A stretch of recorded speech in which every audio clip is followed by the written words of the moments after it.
Hi అండి, నేను మీ lovely లవ్తాని. ఈరోజు మీకు ఈ వీడియోలో హైదరాబాద్ భువనగిరిలో ఉన్న స్వర్ణగిరి శ్రీ వెంకటేశ్వర స్వామిని అయితే స్టార్టింగ్ నుంచి ఎండింగ్ వరకు ఈ టెంపుల్ని అయితే చూపిస్తున్నానండి. ఇక్కడ ఫోన్ ఎలా అయితే ఉందండి, ఫోన్ ఎలా అయితే ఇచ్చారు. ఇదిగో మనకి స్టార్టింగ్లో శ్రీవారి పాదాలు అయితే కనిపిస్తాయండి. అక్కడ నమస్కారం చేసుకుని స్టెప్స్ ఎక్కి అయితే ముందుకెళ్ళాలి. అలా కొండ మీదకి వెళ్ళాక టెంపుల్ అయితే వస్తుంది. ఈ లొకేషన్ అయితే ఎక్సలెంట్ అండి. నిజంగా ఇంత పెద్ద గుడి నేను ఎక్కడైతే చూడలేదు. తప్పకుండా విజిట్ చేయండి. కంపల్సరీగా విజిట్ చేస్తే సాటర్డే సండే అయితే అస్సలు వద్దండి. ఇక్కడ సాటర్డే సండే క్రౌడ్ చాలా ఎక్కువ ఉంటుందంట. మాకు తెలియక సండే అయితే వచ్చాము. అయితే చాలా క్రౌడ్ ఉంది. ఎలా అయితేనో ఇక్కడ 50 rupees ticket, free ticket, 1000 ticket అయితే డైరెక్ట్ పంపించేస్తారండి.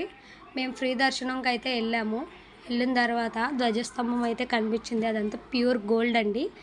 దర్శనం అయితే చేసుకుని బయటకు వచ్చాక ఇంకో పెద్ద ఆంజనేయ స్వామి విగ్రహం అయితే కనిపిస్తుంది. ఇక్కడ హైలైట్ లొకేషన్ అంటే ఇదండి. విష్ణుమూర్తి గారు కోనేరులో పడగ మీద పడుకుని ఉంటారు. ఇక్కడ హైలైట్ లొకేషన్ అంటే ఇదే. ఇక్కడ కనిపిస్తుంది చూసారా, గంట అయితే కొట్టి కోరుకుంటే అయితే తీరుతుందంట. దర్శనం అయితే కంప్లీట్ చేసుకుని బయటకు వచ్చేసాం.